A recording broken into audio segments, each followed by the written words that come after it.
Picture a $17 million townhouse. The lights are low, the drinks are expensive, and you've bought your way into an exclusive, high-stakes poker game. You look across the felt and see a couple of recognizable faces, maybe an NBA legend or a famous actor. You're here for the thrill of the hustle, the chance to bluff a Hall of Famer, and hopefully walk away with a massive pile of cash. But in October 2025, the FBI announced Operation Royal Flush.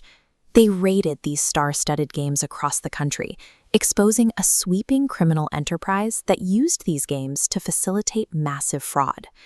This exclusivity isolates wealthy targets in an environment where the house controls every variable. Every detail of the room is built to ensure you feel secure while they systematically dismantle your bankroll. The operation begins with a specific social hierarchy. The syndicate recruits famous athletes to act as whales, high-profile draws used specifically to attract wealthy fish. Seeing a household name at the table creates an immediate sense of legitimacy. You assume a millionaire athlete has no reason to participate in a setup, providing a social cover that few other lures can match. The dealer hasn't even touched the deck, but the social engineering is already complete. You're ready to play, unaware that the celebrity at your side is just the first layer of a deep technical exploit. That exploit relies on a remote surveillance team. Miles away from the townhouse, a syndicate member known as the operator sits in a dark room, watching a live, hidden video feed of your exact table. To get that feed, the house uses a piece of hardware called a light table. Hundreds of LED lights are built directly underneath the felt, shining straight up, right through the playing card and into the lens of a concealed overhead camera. This chart shows the visible light spectrum compared to what the table is actually emitting. The LEDs output light in the ultraviolet spectrum, below 400 nanometers. To the players, the table looks perfectly normal, but the specialized camera sees right through the cardstock.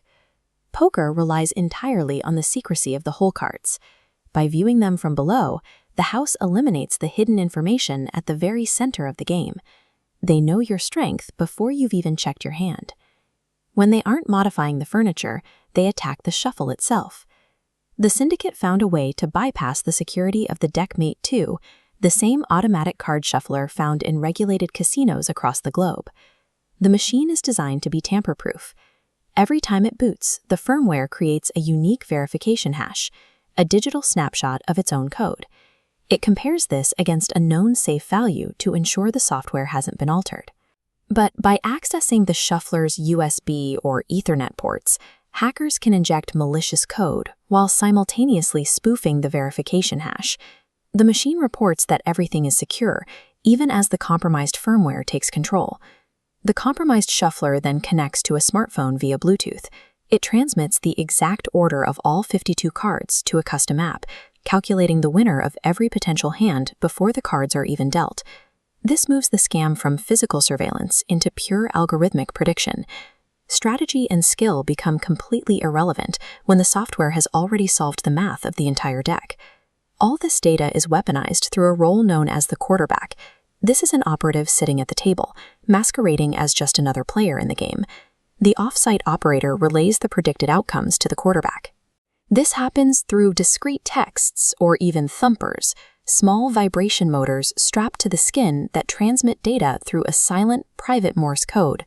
The quarterback then signals the rest of the syndicate members at the table. A tap on a specific chip or a touch of the chin tells the team when to fold, when to bluff, and when to trap you in a pot you can't possibly win. You aren't playing against individuals. You're facing a coordinated hive mind.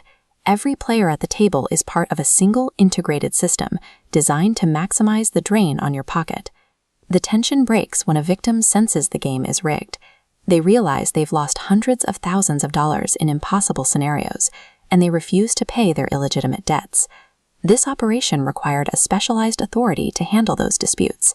The DOJ's investigation linked these games directly to La Cosa Nostra, with the house cut flowing to the Gambino and Bonanno crime families. Federal indictments describe a grim process of debt collection. Organizers sent photos of themselves holding firearms with threats to shoot victims in the kneecaps. In one instance, a player was lured outside a Manhattan game and physically assaulted to ensure the debt was settled. This is the modern poker hustle, a synergy of cybersecurity exploits and organized mafia violence.